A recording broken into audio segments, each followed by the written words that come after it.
Queen, one of the most iconic rock bands in history, was formed in London in 1970.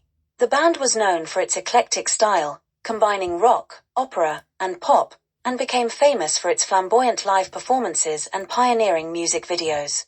The original lineup consisted of Freddie Mercury, vocals, piano, Brian May, guitar, vocals, Roger Taylor, drums, vocals, and John Deacon, bass. Their journey from 1970 to 1979 was marked by artistic innovation, commercial success, and the creation of some of the most enduring music in rock history. Queen's origins trace back to 1968 when Brian May and Roger Taylor were part of a band called Smile. After their lead singer, Tim Staffel, left the band in 1970, Freddie Mercury, a friend of Staffel's, joined the group. He suggested the name Queen, reflecting his vision for the band's grandeur and theatricality. John Deacon joined as the bassist in 1971, completing the classic lineup. The band spent its early years refining its sound and image, blending elements of hard rock, progressive rock, and heavy metal with Mercury's flamboyant performance style. They signed with EMI Records in 1973 and released their self-titled debut album, Queen, the same year. The album was moderately successful, showcasing their potential with tracks like Keep Yourself Alive, but it wasn't until their second album that they began to gain more significant attention. In 1974, Queen released two albums that would establish them as rising stars in the rock world.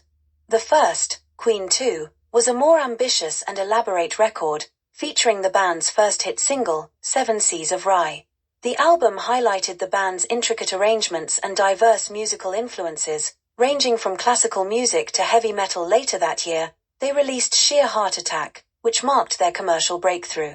The album was a more accessible and polished effort, featuring the hit single Killer Queen, which reached the top 10 in the UK and the US.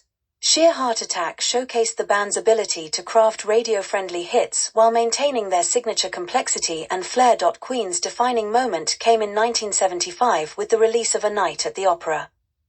This album was a milestone in rock music, often considered one of the greatest albums ever made. It was also one of the most expensive albums ever produced at the time.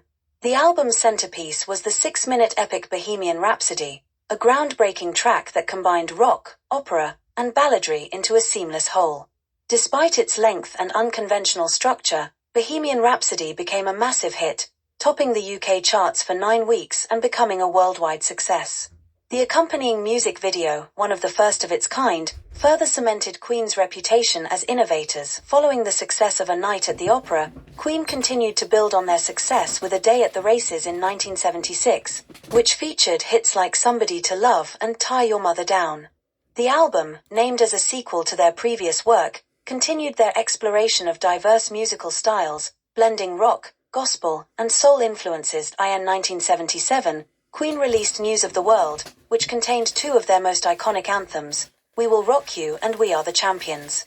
These songs became staples of stadiums and sports events around the world, further cementing Queen's status as rock royalty.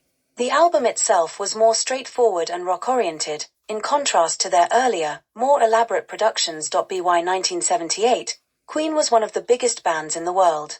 They released Jazz, an album that continued their trend of musical experimentation.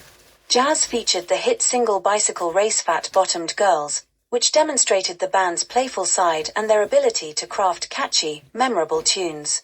The album also included the track Don't Stop Me Now, which would later become one of the band's most beloved songs, known for its high energy and infectious positivity. As the 1970s drew to a close, Queen continued to dominate the music scene. In 1979, they released Live Killers, their first live album, which captured the energy and spectacle of their concerts. Queen was known for their elaborate and theatrical live performances, with Freddie Mercury's charismatic stage presence playing a central role in their appeal. Later that year, they experimented with disco and funk influences on the single Crazy Little Thing Called Love, which became another major hit.